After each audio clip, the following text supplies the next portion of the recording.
Hi, everybody. My name is Jason. I'm Caden. I'm Jaden. I'm Eli. And we are the YHWH and the Torah channel, and we thank you guys very, very much for hanging out with us. Our family is your family. We love you guys very, very much. We hope you guys are having a wonderful week. It is the final day of this week. It is a preparation day for those who are keeping the Shabbat of YHWH. And for those who are not, I encourage you guys to keep the Shabbat of YHWH. It is a wonderful, wonderful time. It is a day of rest. It is a time that we are called out, and it is actually the mark of the people who are the people of our Creator. And so we are the people who believe that Genesis, Exodus, Leviticus, Numbers, and Deuteronomy stand the test of time. We call it the Torah, the way forward. And we believe that the laws, statutes, and commandments that you find within Genesis, Exodus, Leviticus, Numbers, and Deuteronomy are blessings for your life, are things that are not outdated, are things that will enhance everything that you do, and it will bring you closer to the kingdom walk and getting closer to our Creator. And you will not find our Creator in a 501c3 church. You will not find our Creator in a man-made religion. You will not find our Creator anywhere.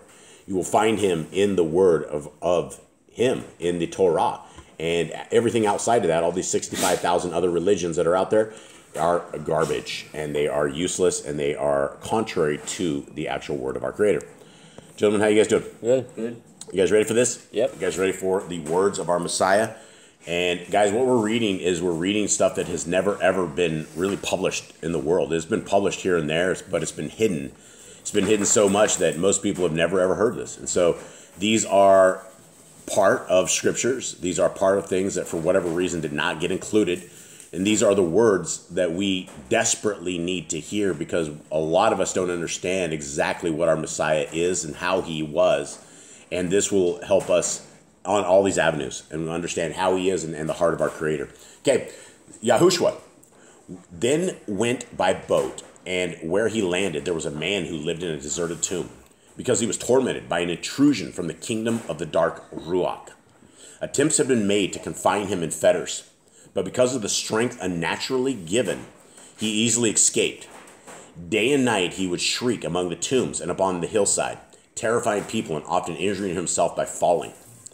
All right, let's talk about this real quick, because we've heard this in the Gospels, right? We've heard this in the books of Matthew, Mark, Luke, and John. I think there's two of them that talk about this exact thing.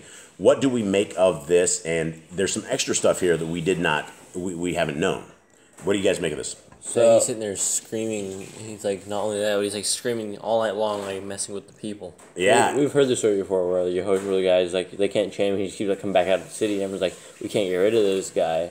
And we knew he was super strong before, but we didn't know why he was super strong. And now there's something about possibly that the spirits of darkness, right? It talks about the kingdom of the dark Ruach. That potentially gives people unnatural strength. And so there's something to be said here, and understanding exactly what these demons do to people.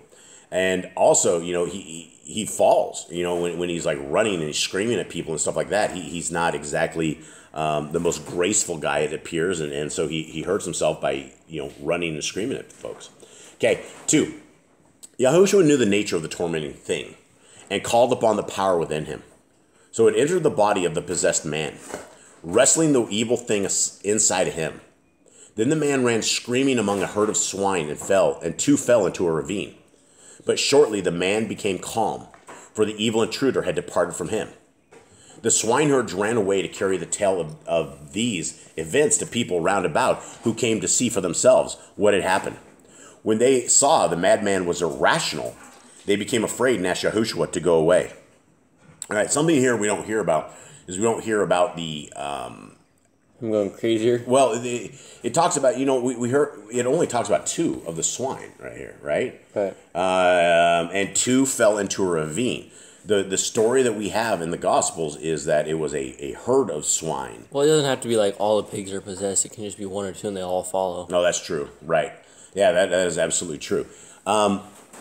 So continuing on in 4, when YHWH was preparing to depart, the man who had been cured begged to go along with him.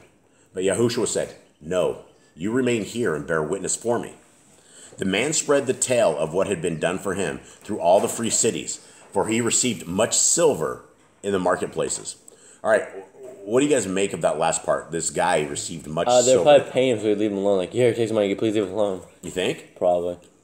Or maybe they're just paying him for telling the story. Yeah, telling the tale. I don't know. Yeah, maybe he just heard about it and people paid him money. Weird. Okay, 5. Coming close to another town on the seashore where a crowd was gathered to him, Yahushua saw Mattiyahu seated where dues were collected, and he said unto him, "Are you ready to follow me?" For he had spoken with Mattiyahu before.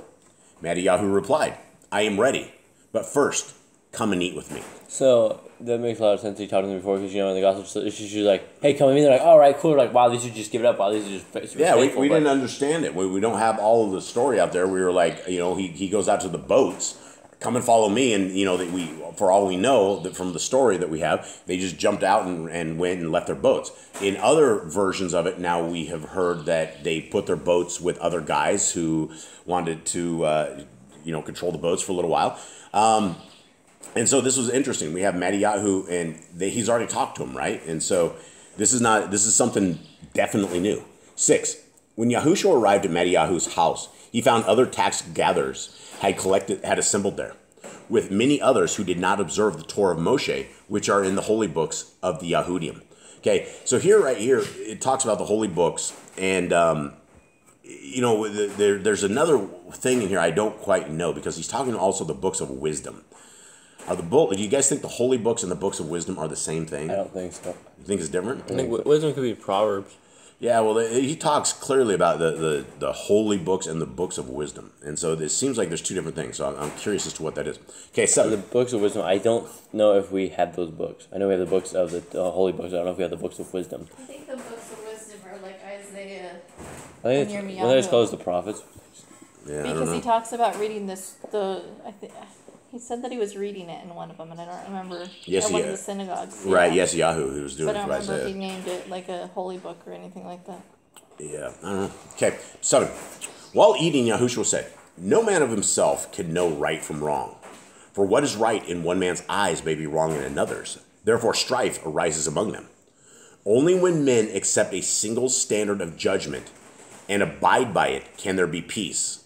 When men live together without the light of the Torah, they are like a house built with unmortared bricks, or like men trying to tow a boat, but all pulling in different directions." All right, so what do you guys think of it? We live in a house that is mortared, right? We live in a brick house, and if we didn't have mortar on here, this place wouldn't stand up, right? The bricks would all fall over. There's no way it wouldn't. If it did stay up, the first wind that came around, it would be long gone. And how would you tow a boat if you're towing it in all different directions? What would that do? I would like pull the boat apart. Yeah. Yeah. So it wouldn't work. You wouldn't tow anything anywhere. Okay. All right. Now, 8. And we got some dogs lining up here, so we're going to try to make our way through this, guys. So my apologies if you guys hear some barks. They are getting a little wild. Let me pause this real quick. All right. Back. There are 2 laws. The law of men and the law of the Father who is in heaven. When I speak of the Torah, I do not mean the law of men. I am the light illuminating Yahuwah's Torah so men see it more clearly. And though I fulfill the Torah, I do not change it. Never say this is right or that is wrong, but only this is right or wrong according to the Torah and in the light of Yahushua. All right, huge piece right there. Because we have an entire religion of people that came and they said, well, Jesus completed the Torah so that we no longer have to complete the Torah, so that we can eat our pig and we can live in godless, heathen, hell-bent lives, right? That is essentially what the Christians say. That they can do what they want to do, when they want to do it, and they can beg for forgiveness when they want to forget. Because we had a guy that came and did it, and because he came and did it, we don't have to do it. That's what the Christians say. And when you look at it in that perspective, that is insanity. That is completely insanity. So right there, Messiah says, I do not change it. He fulfilled it. He walked it. He came and he did it. And he did it as the best of the best of the best. 9. I bring new oil for the lamp of the Torah, for that within it is now impure, and the light produces too much obscuring smoke. For I am the Son of Man, and bear the sufferings of men, coming to fulfill their hopes, even as it has been foretold. Is it not said among the Jesseneth that the Son of Man is the perfected man who will set the standard for those who wish to be true sons of Elohim?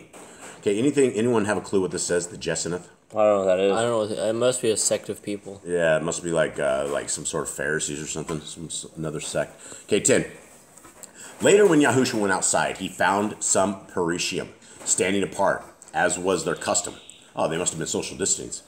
And one put the question to Yahushua, how can you claim to be a teacher interpreting the Torah of Elohim when you associate with tax gatherers and lawbreakers? Yahushua answered, it is not the healthy who need the attention of a physician, but those who are ill. Is it the tree growing out of the sand which requires watering, not the one growing by the river? I come to minister to the spiritually sick, not to the righteous who have their consolation. A man in the crowd said, this is a day of fasting, kept by all who are truly religious. Yet here you are and your disciples eating and drinking. All right, what do you make of this, just this comment? This is a day of fasting, kept by all. What is this? So this is like a tradition of man. Whatever this is like, they took something probably out of Babylon or somewhere they came out of captivity. Like, this is some day we need to fast. This is the day everyone who is a religious person should fast. Do we have a Torah command that says, number one, that we must fast? No. Okay, there's no such Torah command. Should we fast? We should, yeah. Yes, we should fast. Now, what's interesting here is that they were going anti-Torah, right? They were accusing him of doing something wrong, but it wasn't by the Torah, which is funny because like 2 or 3 verses up, it clearly says that when you judge, you don't judge by this. You say, well, according to the Torah, this is right, or according to the Torah, this is wrong. They didn't get the memo. They didn't get the memo because according to the Torah, this had nothing to do with that. And so when we're sticking to doctrines of men, people get stuck. 13. Yahushua said, it is unusual for attendants at the bridal shower to deprive. Is it unusual for attendants at the bridal shower to deprive themselves of pleasures while the bridegroom is with them? The answer is no. Soon he will depart, and that is the time for hearts to be heavy. A heart weighed down with cause is a necessary burden, adding neither joy nor benefit to the lives of men. Fasting is good, but when it becomes a routine religious rite, it is no more than a purposeless vexation. This is very interesting. And today is the 22nd anniversary of your mother and I, and she had a bridal shower. And was everyone sad at the bridal shower? No. And we had a bachelor party it would have been last night, 22 years ago. It wasn't really much of a bachelor party. I think we went out to a movie and maybe even bowling. I can't remember what it was, but it was extremely boring. It was like not what you consider a bachelor party. And usually in bachelor parties, everyone goes to the heathen side and ends up in Sin City and some horrible things happen. It's terrible. That's Babylon bachelor parties. Okay. So yeah, none of that happens, right? You're not sad. You're not any of that stuff. And let's continue on. 14. A soldier in the crowd asked Yahushua, do you uphold the teachings of Yochanan of the wilderness? For there was a man I can understand. Yahushua replied, Yochanan sent men to me inquiring whether I was the promised one, or should they look for another? I said, go back and inform Yochanan of all the things which you have heard and seen here, and how the poor are learning about the coming of the rule of Elohim, and the disinherited told when justice will reign. People went out into the wilderness expecting to find a great man, but what they had in mind, a man speaking like the prophets of old, or a nobleman clad in garments of fine linen? Yochanan dressed in a manner fit for the place and purpose, and he spoke in accordance with the message he had to convey. He was the man of whom the holy books speak, a voice of one crying in the wilderness, preparing the path for one who follows. I tell you, with all sincerity, no mother ever gave birth to a better man than Yochanan. Yet when the rule of Elohim comes, everyone living will have to exceed him. Ever since Yochanan declared these things, he was harried with violence, even though all the prophets before him foretold present events. He spoke with the voice of Eliyahu, and if any of you have the understanding, you will know what I mean. Okay, let's take a look at this. He's talking about John, how John is amazing, right? How John, no mother ever gave birth to a better man than Yochanan, but everybody who wants to see this kingdom is going to have to exceed him. What do you guys make of this? We gotta do better than him. How is that even possible? I don't know. He was like a perfect almost a perfect man. I assume he messed up here. I'm sure he had faults. I'm sure he had this kind of stuff. But as far as the way he lived and the stuff that we learned, how he lived, how he was essentially an orphan, how he was attacked as a child, and this is interesting stuff. Okay, 18.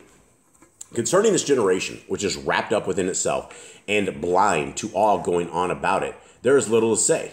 It is like children at play calling out to one another. We play the pipes, but you refuse to dance. We raise a lament, but you will not mourn. Like all good men, Yochanan was misunderstood, for few knew the measure of greatness. He lived simply, neither eating nor drinking to excess, and because of his way of life, men called him crazy. The servant of man comes along and goes among the people, eating and drinking with them, and he is accused of gluttony, loose living, and drunkenness. What must a man do to prove himself in the eyes of people? Whatever he does is wrong. One of the Parashim who was nearby said to Yahushua, "We understand your meaning, but where do you stand in relation to the Torah? Have you come to take it away or declare it obsolete?" Okay, hold on. Here's the Christian conundrum. They just missed the entire conundrum. They're just outside ready to jump this dude. Is that all it was? Well, yeah, they don't get it. There's so many different religious sects. It was like Messiah going to battle against 65,000 other religions, and every one of these religions has a person at the top who makes money because they're there, right? That's the thing. These religious people their lives are changed because of this. Now, what did Yahushua say? The question was, have you come to take the Torah away or declare it obsolete?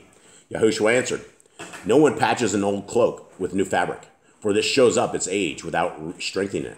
Likewise, no sensible person puts new wine into old wineskins, for this causes them to split, the wine pouring it out, so neither the wine nor the wineskins have any value.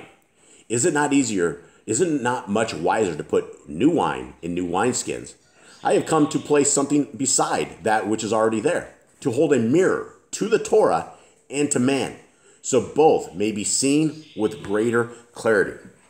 Okay, the question was, have you come to take it away, the Torah? He said no. He said he came to make it better. The better, right? Understand it, because people do not get it. What he's there to do is to take the Torah and use a mirror so that we're able to look at ourselves. And James talked about it, looking at a mirror finally, right? Looking at yourself and finding out, what is it that who are you? And when you base that upon the mirror of the Torah, that is the only mirror that we need, right? We don't want man's understanding. We don't want to be good or awesome in the eyes of man. We want to be amazing in the eyes of Yah. And we're not going to be amazing in the eyes of Yah when we're disobedient critters. When our Creator has come and said that we are to live a certain way, we should do things in a certain way, and we're like, oh, we don't need to do that. We're better than this. We can do whatever we want. That's a problem.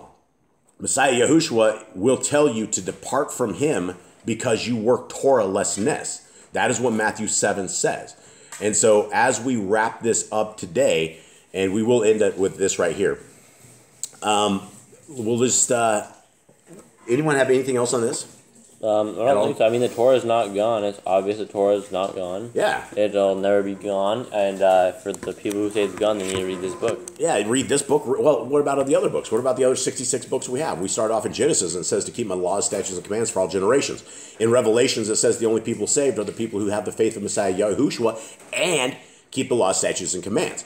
In the last book of Malachi, right? Does he say, okay, we're about to head over to Matthew. Go ahead and kick the Torah to the curb. We don't need it anymore because we're about to hit the Messiah. What does he say in Malachi, Judge? I never change. I never change. Torah's good today, tomorrow, and forever.